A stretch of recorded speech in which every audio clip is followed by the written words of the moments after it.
When it feels like your life is falling apart, what do? I asked myself that question back in 2018, and I'm asking it again now.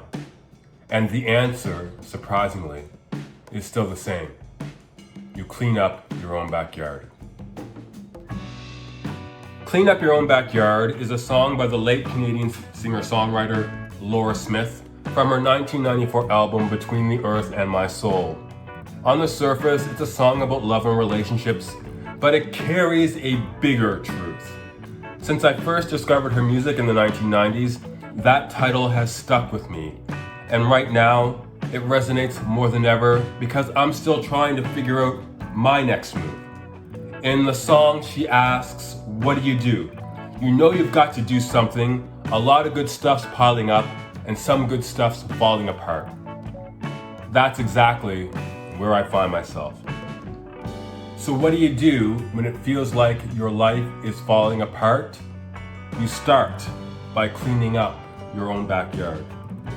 For me, that process began this past May when I left my corporate job. I kept trying to convince myself I was happy, that this was the career I dreamed of. And yes, there were things I liked. There were people I genuinely enjoyed working with. But I could only pretend for so long that I was happy. There was plenty of blame to go around as well. I could blame the negativity in the office, or the toxic gossip, or the endless workload. But those were surface level reasons. The real reason, when I was ready to admit it, was that I wasn't doing what I loved. I wasn't writing. I wasn't creating. And in a job with long hours and a draining commute, I kept telling myself to stay for the money, even as I grew too tired to write before or after work, too drained to even remember what joy felt like. That's when I knew it was time to leave. And when I left, I didn't have a plan. I just knew it came down to a choice. I could keep clinging to the safe life, the one society, our friends, our families insist we should live, or I could step into the unknown and choose not to be ordinary and instead choose to live with purpose.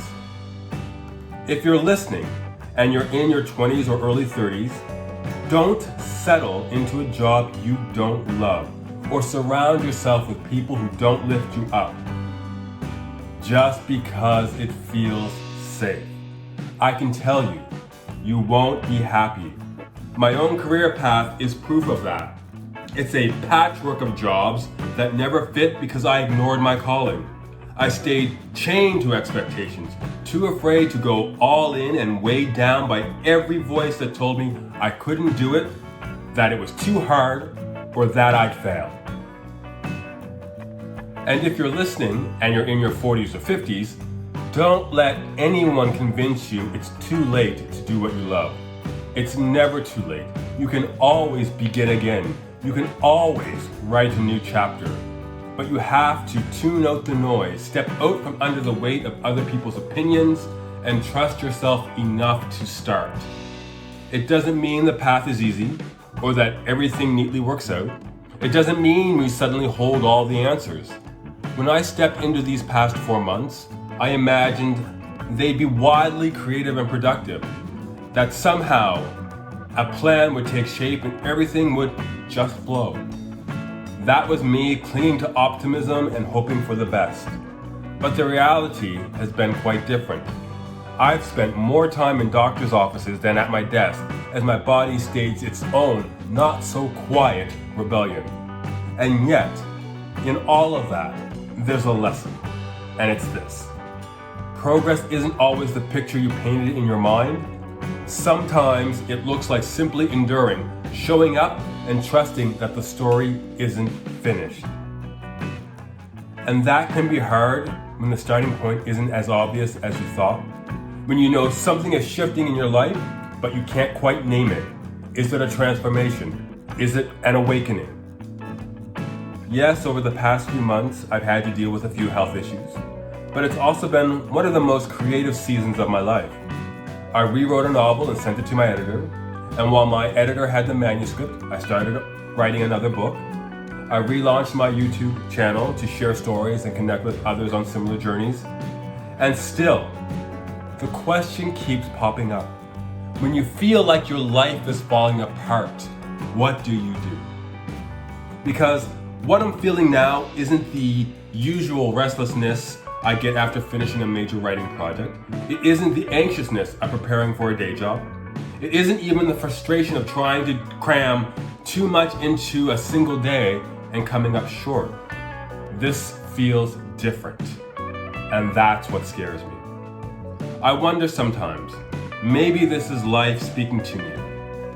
Years ago, I read Oprah Winfrey's The Wisdom of Sundays, where she says, "Your life is always speaking to you. The fundamental spiritual question is, will you listen?" I'm listening every day, and what I hear most often is, "Not yet." Maybe the answer is right in front of me and I can't or won't see it. Maybe it's still far off. But even in the uncertainty, I'm keeping my ear tuned to what the universe wants me to hear. And in the meantime, here's what I do. I clean up my own backyard. And the first step is changing my attitude and how I see myself in the world. Despite having published 5 books, I still wrestle with doubt. Am I good enough? Can I keep going? Is this really my path? And while I know the answer to each question is yes, doubt still has the power to shake me, my worth not just as a writer, but as a person. So changing my attitude means stop chasing someone else's idea of success, stop running after society's accolades, and instead follow the truth that's in my heart, to write with impact, to tell stories that capture hearts and minds, that reveal the resilience of the human spirit, and that challenge the assumptions we hold about ourselves and each other. Cleaning up your own backyard, it's about intention. It's about being mindful of the choices and thoughts that shape the life you're living. It's about connecting with the deepest part of yourself, an ongoing journey of who you are, who you want to be, and how you can thrive.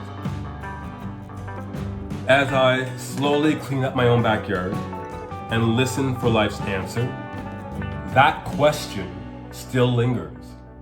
When you feel like your life is falling apart, what do you do? To me, it comes down to a single goal, what Oprah Winfrey once described so beautifully: to live my life as a more awakened, vibrant, alive human being. My prayer is to not let any moment pass without my acknowledgement and full experience of it. And so, I'll leave you with this. Will you clean up your own backyard?